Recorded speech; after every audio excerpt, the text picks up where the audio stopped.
Bonjour les amis, je vous ai fait le tirage des énergies de la pleine lune en cancer du 13 au 29 janvier 2025.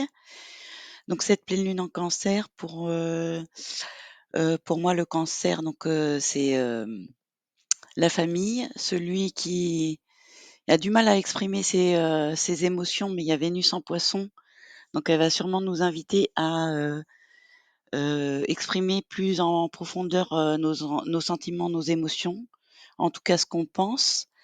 Et d'un côté plus pragmatique, avec le Capricorne, avec, des objectifs beaucoup plus concrets. Donc c'est concrétiser nos objectifs, aller droit, au but, concrétiser ce qu'on dit.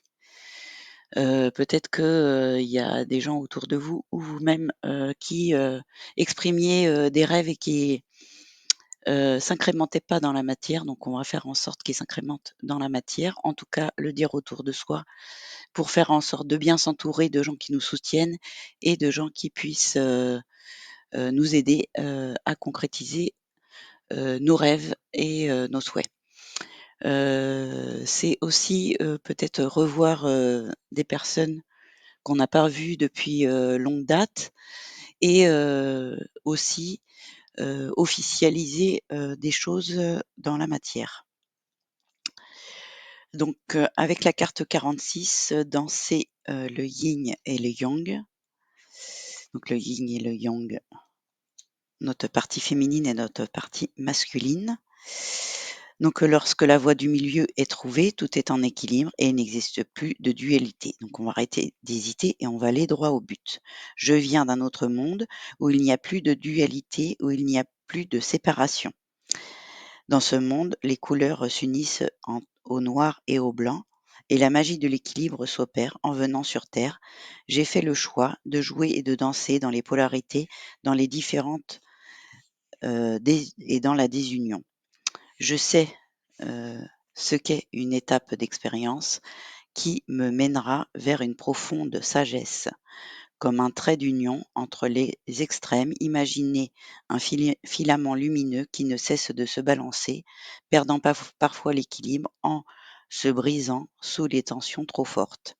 Malgré ces péripéties, telle une araignée sereine et patiente, votre âme vous guide constamment vers une réunification des deux en jouant de son fil de soie pour reconstruire encore et encore jusqu'à ce qu'un jour, la perfection dans l'équilibre de cette danse majestueuse soit acquise définitivement. Lorsque les danses du yin et du yang se glissent dans votre main, elles vous invitent à suivre le fil doré de votre unicité. Pour ce faire, écoutez votre sphère féminine, faire la paix avec votre sphère masculine et vice-versa, car la dualité est faite bien souvent de conflits, de guerres, des tranchées où il n'y a ni l'un ni l'autre qui ne gagne. Seule la division règne. Or, être contre soi, contre les autres, n'amène à rien, à part de l'épuisement. Faites la paix avec vous-même et avec les autres. Regardez l'union plutôt que la division, restez sur le chemin du milieu que vous avez tant pris le temps de construire. Ainsi, en jouant avec votre unicité, vous pourrez danser jour et nuit sur les chemins de la vie. En sécurité avec le doré, vous pouvez exprimer vos richesses de cœur, d'âme, en fécondant un éclat de lumière entre vos extrêmes et entre votre dualité, l'unicité, accueillez-vous totalement et aimez votre puissance. Donc, il va peut-être avoir effectivement soit des réconciliations, soit des séparations. Là, il y a vraiment des choix qui s'expriment en la matière. Des personnes qui partent ou des personnes qui reviennent. Et les anges nous disent c'est l'énergie du pardon. Laissez le passé au passé, éclaircis ton cœur et ton esprit avec la force du pardon. Donc des réconciliations, c'est pas forcément se remettre avec la personne, mais en tout cas, on lui pardonne de nous avoir fait ce qu'elle nous a fait, on lui pardonne et on avance. Cet oracle a pour objectif de vous éveiller à vous-même, cessez d'attendre l'approbation des autres comme s'ils détenaient la vérité. Vous avez votre propre vérité et vos croyances ressources vous permettant de vivre votre liberté. Cessez de donner plus de valeur à l'opinion des autres et il a sa vérité et vous, vous avez la vôtre. Il y a une multitude de limites dans votre vie et vous êtes la personne à ériger ces limites. Vous ne vous donnez pas le droit de vivre, pas le droit d'exister comme vous le souhaitez, pas le droit au bonheur ni au succès, pas le droit à l'amour ni à l'abondance financière. Vous avez posé des limites, il est temps de les défaire. L'antidote est d'accorder ce droit. Personne d'autre ne peut le faire à votre place. Prenez conscience que vous avez le droit de tout, de la joie, du bonheur, de l'amour, du succès, de l'argent, de l'abondance, la santé, l'amitié et l'erreur. Voilà, donc on nous invite à exprimer notre vérité et à nous mettre en action. La deuxième carte, c'est l'âme céleste connectée à votre essence pure. Vous êtes dans l'expression de votre être. Déesse sacrée, femme divine ou encore sorcière, je me suis longtemps cherchée, tentant de trouver la magie, mon étincelle divine ou encore mes imperfections justes et parfaites. J'ai accepté le temps comme un espace conçu pour mon éveil. À présent, je suis connectée ou devrais-je dire, reconnectée à ma magnificence humaine et céleste. Quel chemin parcouru! En tournant la tête vers le passé, vous pouvez observer tous les défis qui vous ont mené et arrivé à cette étape de célébration. Donc il y a bien une officialisation de quelque chose, que vous avez mis longuement à faire. Donc on va pouvoir célébrer votre courage, célébrer votre volonté, célébrer vos décisions justes et tous les sacrifices que vous n'avez pas faits en vain. Le résultat aujourd'hui est le fruit de votre œuvre. L'abondance et la gratitude peuvent ainsi resplendir en vous et autour de vous. Vous êtes telle une corne d'abondance dans l'émerveillement de votre réussite. Félicitations. Oui, le chemin ne fut pas toujours simple. Les larmes ont certainement inondé votre visage, tant le challenge était fou et tempétueux. Mais lorsque votre âme céleste se présente à vous, elle vous célèbre, elle sait reconnaître votre dévouement pour conquérir les sommets de la montagne qui se dresse devant vous.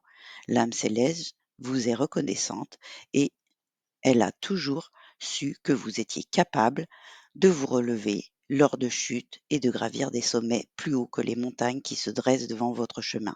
Cette étape de vie s'achève sur une belle réussite et vous ouvre la porte vers une nouvelle aventure, un défi, mais surtout une belle conscientisation de vos capacités et de votre volonté. Bravo, il était temps désormais de célébrer. Voilà.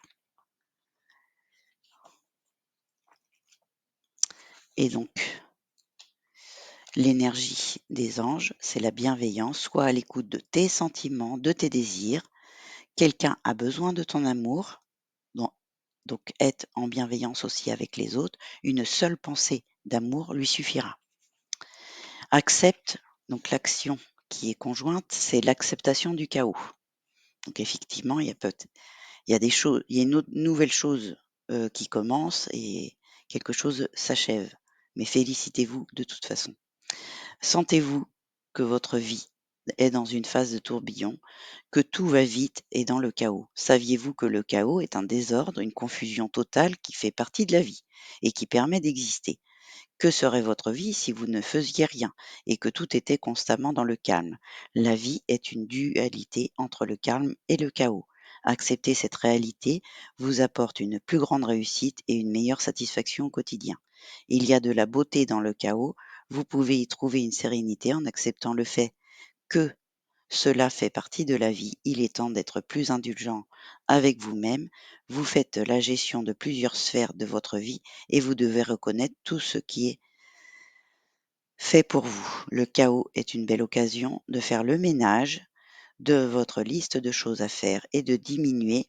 Donc il y a une idée aussi de déléguer, de se délester de choses qui ne sont plus de votre responsabilité et de répartir les tâches. Et il y a une histoire de planning aussi. On planifie concrètement avec le Capricorne et on repart du bon pied. On maîtrise sa vie et on surfe sur la vague du chaos et prenez conscience de la chance que vous avez dans votre vie. Donc on répartit les tâches avec des personnes qui vous soutiennent et qui sont là pour vous aider et avec, l'énergie du chaos, laissez partir ce qui a à partir. Il y a une histoire de flou artistique, le brouillard aussi que j'ai posté sur Facebook. Il y a une histoire, de pas, s'inquiéter de quelque chose qui se détruit. Il y a peut-être une sphère de votre vie qui se détruit, donc peut-être que cela, vous fait peur que cette partie de votre vie s'achève, mais n'ayez pas peur. Quand on démarre, quelque chose, effectivement, il y a un grand flou artistique, qui démarre, mais allez-y, on vous invite à y aller. Voilà, la transformation. Les anges vous disent, à travers le merveilleux amour qui vous tend les bras, qui se transforme à chaque moment vers toujours plus de lumière, toujours plus d'unité, toujours plus de sagesse. Utilise la magie qui est ton ami et, et sans toi aimer aujourd'hui. Donc, il y a la parole de la déesse, exprimez-vous librement, dites votre vérité. Donc, il y a l'expression de soi, de ses sentiments réels. Depuis ma venue au monde, portée par la sagesse de ma lignée, je suis un être d'expression, ma liberté d'être et le flux de la vie passe à travers mes actes authentiques et ma parole émancipée. Je sais que chacun grandit des intentions et des messages exprimés librement et que l'équilibre est dans toute chose qui s'opère grâce à la magie des mots révélés. Donc il y a des révélations aussi, hein. J'ai J'arrête pas de voir 21-21, 21h21, c'est la révélation. Il y a des révélations, qui vont arriver avec cette pleine lune, pendant les 15 jours à venir. Dans de nombreuses civilisations anciennes, les sages ou les chamans avaient pour rôle notamment de désamorcer les conflits.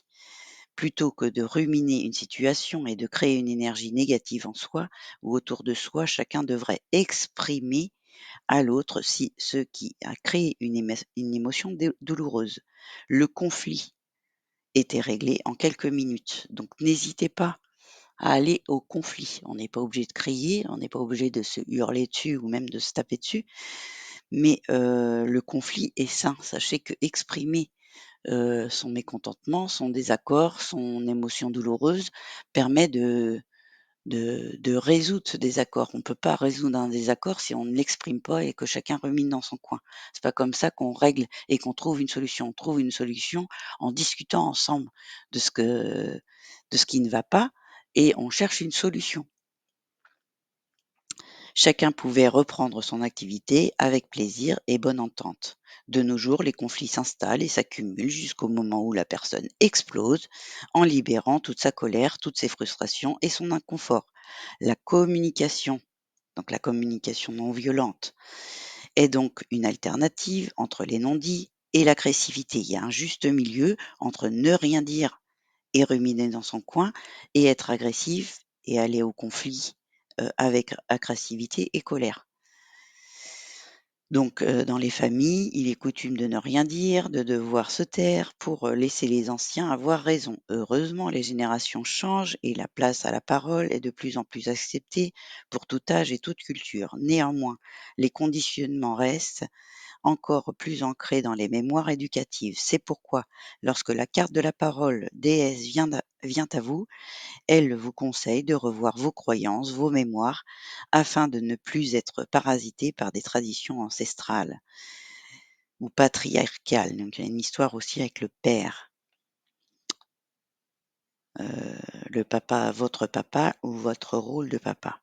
La déesse vous guide vers l'expression de vos sentiments et de vos émotions. N'ayez aucune crainte, car vos paroles vous libèrent des dogmes tout en ramenant l'apaisement intérieur en vous. C'est tout ce qui est autorité aussi, hein, ça peut être votre patron. Tout ce qui est, ça peut aussi, s'incarner dans un corps féminin, hein. Ça peut être une féminine qui est très autoritaire autour de vous. N'oubliez pas les mots de Don Miguel Ruiz, Que ta parole soit impeccable, mettant en lumière la nécessité de communiquer avec bienveillance, incarnez la déesse qui est en vous, ressentez votre sérénité et exprimez vos paroles affirmées. Le chakra gorge, bien sûr. L'action qui en est reliée, et ça me gratte la gorge, bien entendu. Quand tu critiques ton ami, tu parles de toi, de ce que tu n'aimes pas chez toi. Ça, c'est un conseil des accords Toltec. Donc, n'oublie pas que s'il y a quelqu'un qui te critique, c'est sûrement que c'est quelque chose qui le dérange chez lui. Ou toi, si tu critiques quelqu'un, c'est sûrement quelque chose qui te dérange chez toi. Donc on t'invite à te regarder dans un miroir et de redire ce que tu as dit, les critiques que tu as, émis envers, cette personne, et c'est sûrement quelque chose qui te dérange chez toi, des défauts que tu n'aimes pas chez toi. En physique, on dit que le temps existe de lui-même et c'est ce qui que chaque instant, dès qu'il apparaît et qu'il est remplacé par un autre instant présent. Mais comment peut-on ramener cette notion dans notre quotidien? Donc cette histoire de timing divin et de temps et de laisser, aller le temps qu'il faut. Des fois, il faut du temps à certaines personnes pour, faire, ce qu'on lui a dit de faire, faire, ce que nous, on aimerait bien que la personne, fasse, ou nous-mêmes. Peut-être qu'on a envie de faire, des choses, mettre en place, des rêves et des objectifs, et que ça met longtemps à se mettre en place. Vous avez toutes les possibilités du monde pour vous amuser dans cette énergie. Le temps n'existe pas dans l'au-delà. Il est vécu dans un moment et dans un instant défini. Avez-vous remarqué comme le temps est partout? Quelle heure est-il? À quelle heure se lève-t-on? À quelle heure se couche-t-on? Le temps, comme on disait, Albert Einstein, est relatif. Le temps fait partie des mœurs, donc pourquoi le voir comme un ennemi, alors que l'on pourrait le percevoir, le ressentir comme un allié, une énergie vibrante, harmonieuse. Cet oracle nous invite à mieux évaluer la notion de temps et à commencer à maîtriser son aura. Donc maîtriser son temps, il y a une histoire de répartir son temps et de planning avec vous-même, et une nouvelle routine, ou avec les autres, peut-être en équipe, peut-être en famille, à vous de voir. La druidesse de la générosité, donnez de votre temps et apportez votre aide pour un monde meilleur. Voilà, on se rend service, il y a une histoire d'équipe là, qui vous soutient, ou vous qui soutenez les autres, excusez-moi. Et que vous allez mettre ça au planning. Chacun va s'entraider et mettre ça au planning. Je suis animée d'un flux régulier, telle une boucle généreuse, offrant sans réserve aux autres, tout en m'apportant l'intention et l'amour indispensables à mon plein épanouissement. Je suis guidée par ce cycle de l'abondance permanente, où le donner et le recevoir. Donc le donner, vous donnez de votre personne, et en retour, vous recevez de cette personne. Vous partagez avec des personnes qui vous soutiennent, et et inversement. Sont En totale osmose et harmonieuse. Chaque femme est une générosité de cœur, une capacité à donner sans compter à ses proches et aux autres, participant activement à offrir son amour inconditionnel. Seulement la vie est si stimulante que parfois ce don inné peut s'éloigner de votre quotidien. Point de culpabilité, rassurez-vous, car vous ne pouvez être présente aux autres sans cesse. Donc il y a aussi se poser la question, est-ce que vous donnez trop à certaines personnes? Au contraire, l'équilibre est de mise afin de trouver une quiétude de bien-être, tant physique, émotionnel et spirituel.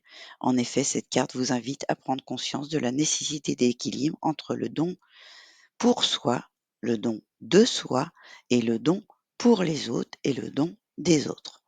Lorsque cette carte apparaît, elle vous guide vers une générosité naturelle et non obligatoire que la femme a revêtue pendant des millénaires. Prenez le temps de conscientiser tout ce que vous donnez aux autres et de visualiser comment vous pourriez vous l'offrir à vous-même. Ce temps est douceur, cet amour régulier, de cette attention bienveillante. Donc il y a une histoire beaucoup de femmes de bienveillance et de douceur aussi. mais ça peut s'incarner chez les hommes, hein, c'est votre énergie féminine. C'est une énergie de bienveillance et de douceur que vous donnez et d'amour à chacun. Il est également intéressant de prendre conscience que la générosité n'est pas une monnaie pour obtenir en retour une attention ou un amour réciproque. Le don doit s'opérer sans attendre, surtout ne doit pas être une démarche pour tenter de combler un vide en soi. La générosité n'est jamais une histoire d'utilité, mais bien un acte naturel d'unicité entre soi, les autres et la vie. Rappelez-vous que le don n'est pas forcément relié à l'achat, mais peut être parfaitement un don de cœur, un don de gentillesse, un don de partage. N'oubliez pas que l'équilibre en toute chose est nécessaire, car tout ce qui peut être pris doit être redonné, et inversement. Tout ce que vous offrez aux autres, vous devez également vous l'offrir à vous-même. En vous donnant et en donnant aux autres, vous œuvrez à un monde meilleur, à chacun comprend combien vous êtes le miroir des autres et eux du vôtre. Entrez dans le cercle vertueux du don et du recevoir. La loi, donc il y a une histoire de loi d'attraction aussi. Donc, on vous invite à vibrer haut, vous montrera un peu de temps combien le don de soi et des autres vous offre un cadeau merveilleux au quotidien. Vous entrerez alors dans l'abondance de la vie sans chercher à le contrôler. Donc on vous invite aussi à comprendre que l'abondance, ce n'est pas que l'argent. C'est le don de bienveillance, le don du cœur, le don du partage du temps. Qui est-ce qui partage du temps avec vous et de la bienveillance?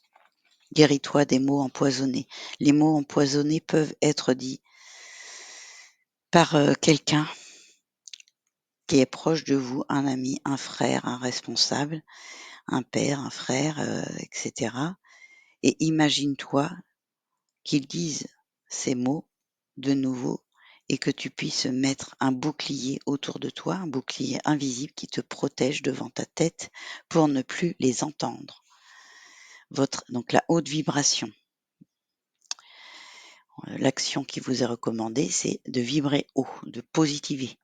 Votre énergie est précieuse. Vous avez un rôle primordial lorsque vient le temps de cultiver une énergie positive et de haute vibration. Une énergie positive est gage d'une conscience et de liberté. Cet oracle vous fait un doux rappel d'être plus vigilant en ce qui concerne votre énergie. Depuis un moment, vous l'avez peut-être négligée en vous laissant influencer par votre ego. Prenez conscience que l'énergie en vous se modifie lorsque selon ce que vous buvez, ce que vous mangez, ce que vous entendez, votre environnement avec les gens qui vous entourent.